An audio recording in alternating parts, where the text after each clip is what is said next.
आज 29/3/2026 मार्च गुरुकुल प्रज्ञाशोध परीक्षा उर्दू माध्यम महाराष्ट्रातल्या जवळपास 20 ते 22 जिल्ह्यात आज 9 वाजता सगळीकडे पेपर चालू झालेले आहे.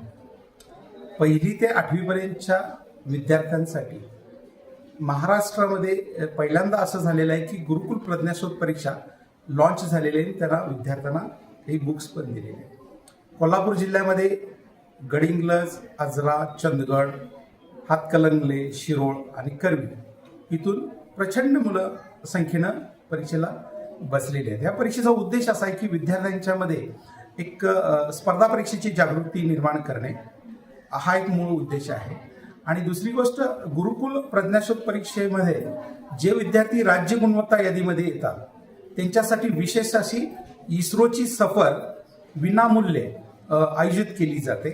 तर हा एक विद्यार्थ्यांचा एक अभ्यास दौरा फार सुंदर होतो आणि याच्यासाठी अनेक पालक, शिक्षक आणि शाळा फार उत्सुक असतात. त्या अनुषंगाने ही परीक्षा अरेंज केलेली आहे आणि आज सकाळी 9 वाजता पूर्ण महाराष्ट्रातल्या जवळजवळ 22 जिल्ह्यामध्ये ही परीक्षा इस्रोची सफर ह्या वर्षी आम्ही गुजरातला मुलांना इस्रोसाठी घेऊन जातोय. याच्यामध्ये मराठी माध्यमची पण मुलं आहेत, इंग्रजी माध्यमची पण आहेत आणि विशेष करून उर्दू माध्यमची पण मुलं असणार आहेत. तर गुजरातमध्ये आम्ही जात असताना आशिया खंडातील 2 नंबरची एक सायन्स सिटी म्हणून तिथं आहे. तिथं अनेक गोष्टी विद्यार्थ्यांना अभ्यासासाठी उपलब्ध आहेत किंवा बघता येतात. आणि त्याच ठिकाणी परत इस्रोचं पण एक सेंटर आहे. अशी 2 सेंटर्सना आम्ही साधारण 4 दिवसाची इस्रोची सफर आम्ही एप्रिल किंवा मे महिन्यामध्ये आम्ही आयोजित करणार आहे. याचं कुठलंही शुल्क नसतं. फक्त याच्यामध्ये गुरुकुल प्रज्ञाशोध परीक्षेमध्ये राज्य गुणवत्ता यादीमध्ये टॉपला यावं लागतं.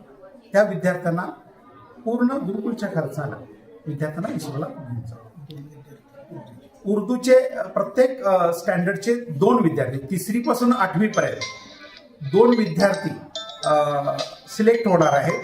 तर साधारणपणे 12 विद्यार्थी ह्या वर्षी उर्दूचे इस्रोला येणार आहे. आता कोड येणार आहेत हे परीक्षा आणि रिझल्ट लागल्यानंतर डिक्लेअर. मराठी माध्यम आणि इंग्रजी माध्यम आम्ही परीक्षा घेतोय, पण उर्दूचे काही अतिशय उर्दूला समर्पित असे उर्दूचे शिक्षक आहेत आणि या शिक्षकांनी गेल्या वर्षी आमच्याकडे येऊन उर्दूच्या मुलांसाठी अशी कुठली एक्झाम नाही याच्यासाठी आमच्याकडे फार मोठा आग्रह धरला आणि त्या अनुषंगानं गेल्या वर्षीपासून आम्ही उर्दू माध्यम चालू केलेलं आहे. गेल्या वर्षी पण 10 विद्यार्थी बेंगलोर इस्रोसाठी सिलेक्ट झाले होते